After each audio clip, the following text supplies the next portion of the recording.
What's up guys, my name is Ace, and yesterday we got the confirmed beta dates for Black Ops 6, as well as a Call of Duty podcast, which was about 50 minutes long, and there's a bunch of key information throughout that I wanted to summarize for you guys. I want to pick out many of the key moments from that podcast and condense that down to a significantly shorter format here. But let's start this off with the Black Ops 6 beta dates. For the first time with Call of Duty, all platforms will gain access to the beta at the same time. There's no exclusivity, no extra weekends or anything for any platforms. And the first weekend of the beta, the early access weekend, will be taking place from August 30th to September 4th. And that early access portion will be for people that have pre-ordered the game, as well as people with a Game Pass subscription. And then for the open beta, you don't need any pre-order, you don't need Game Pass, nothing like that. This is open for everyone.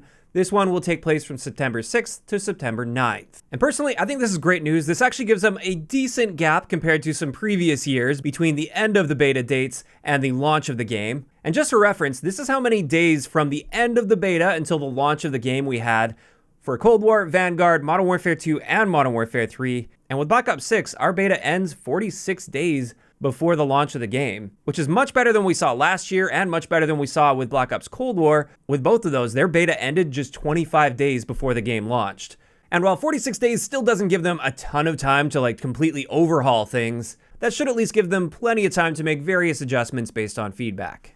Now, additionally, just a reminder, on August 28th, so 2 days before the first beta launches, we will once again have the Call of Duty Next event, where content creators will be flown out to live stream the game, and it will be a full reveal. That'll be our first actual look at full multiplayer gameplays. They even mentioned that some people will be streaming zombies at COD Next. And just a little update on my end, since I've had a lot of people asking. While I was invited to COD Next this year, I have decided to sit this one out just because I still have a newborn baby at home, and I just don't want to leave my wife home alone with the baby while I'm gone for several days out of the country. My daughter's still a little bit too fresh at this point, so I decided I'm going to sit this one out. I'll be watching it from home, and in some ways that's a good thing because that'll actually free me up to make even more content talking about a lot of the details that are revealed throughout the Call of Duty Next event, since that's really hard to do when you're actually attending the event and you're busy streaming and networking. But there we go, that wraps it up for the Call of Duty Next event, as well as the beta dates for Black Ops 6. Now let's talk about that Call of Duty podcast they posted yesterday. Like I said, I went through the entire thing and I just decided to pick out some of the key moments and the key bits of information that we got from that.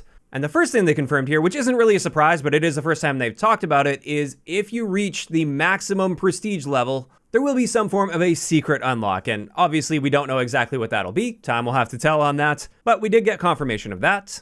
Next, they had Matt Scronce on to talk a lot about the philosophy of a lot of their gameplay design with Black Ops 6, and there was a ton of talk about Omnimovement. And one little interesting fact that he brought up is early in the development, instead of having the full Omnimovement system they've got now, they actually started with a sidestep mechanic or a juke mechanic where you could quickly juke left or right. And he mentioned how this wasn't really matching what they were going for as far as fluidity. So they ended up pivoting from that, and now we've got the ability to sprint in any direction, which they have already revealed in the past. But this just shows off a little bit of the process of developing Omnimovement and what they're actually aiming for with this. And this is something he kept talking about over and over, and that is fluidity.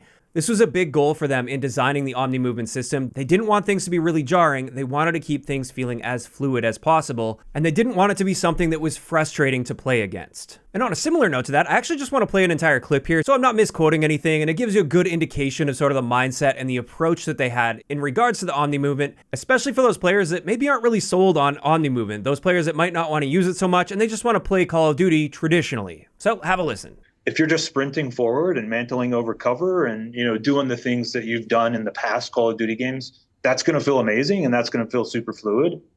If you do, I'm not saying this is you, Miles, but if you do just want to post up at cover, right?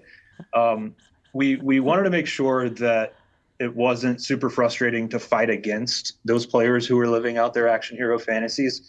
You can still be successful playing the way you've played before. But the hope is you see some people pulling some crazy stuff off and you're like, oh, that was cool. I can do that too. Yeah, exactly. And I really like that statement he just made there. It seems like Omnimovement is something where if you want to take advantage of that, you want to start integrating that into your gameplay, absolutely, you can go for it. But at the same time, it appears they tried to make sure they were developing it in a way where it's not necessary. It's not something you have to be using all the time in order to keep up. And you can still play Call of Duty normally, you just won't be looking quite as cool as the people that are diving around corners or doing crazy stuff like that. And he also reiterated this when it comes to the skill gap. They were actually trying to ensure that they don't widen the skill gap too much with this. They don't want the more casual player base to be totally left in the dust. And I do think it's a good thing that they're addressing that, because I have seen this concern pop up a fair amount from the more casual audience that doesn't want to feel like they're totally left in the dust if they're not taking advantage of this new Omni-Movement system. If you just want to slow down, you can, and you can still be successful. You just may not look as cool.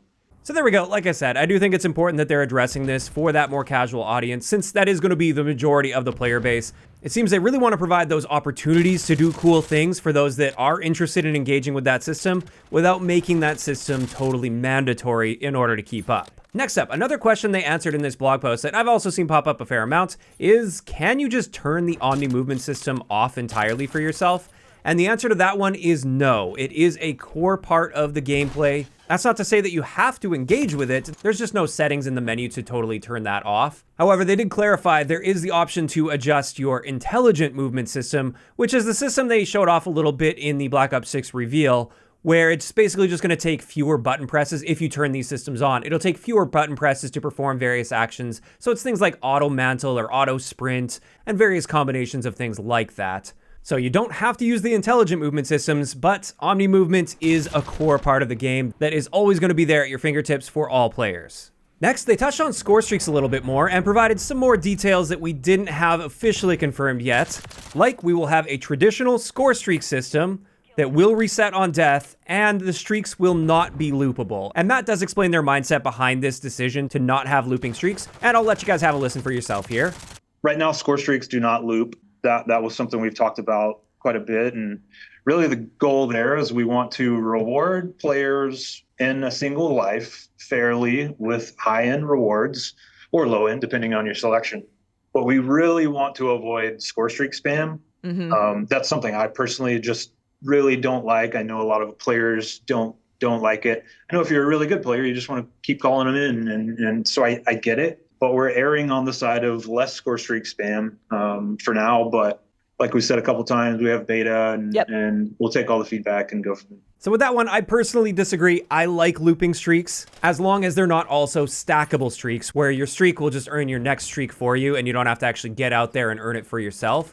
I think as long as it's not stackable or it's barely stackable, like you're only getting a tiny amount of score per kill with a kill streak, then I think that's great because you have to actually get out there and earn it all the same. But it is nice to see that he at least finished that off saying that they will be taking feedback from the beta. So this doesn't appear to be an area that's 100% set in stone. Perhaps if they get enough feedback for this, we may end up seeing looping streaks come in the future. I've always said I'd also be totally cool with a compromise, if possible, if they could make non-lethal streaks loopable and then lethal streaks not loopable. I think that would be totally fair and balanced, and it would just encourage people to use more support-style streaks that would help the team out more too. Now, finally, as far as clips that we got from Matt Scronce, I also wanted to share a clip where he's talking about their dedicated melee slot that we have in Black Ops 6. So you no longer have to use your secondary slot in order to select a melee weapon. Everybody always gets a melee slot that's totally separate from that secondary slot. So you can have a primary, a secondary, and a melee weapon all at once.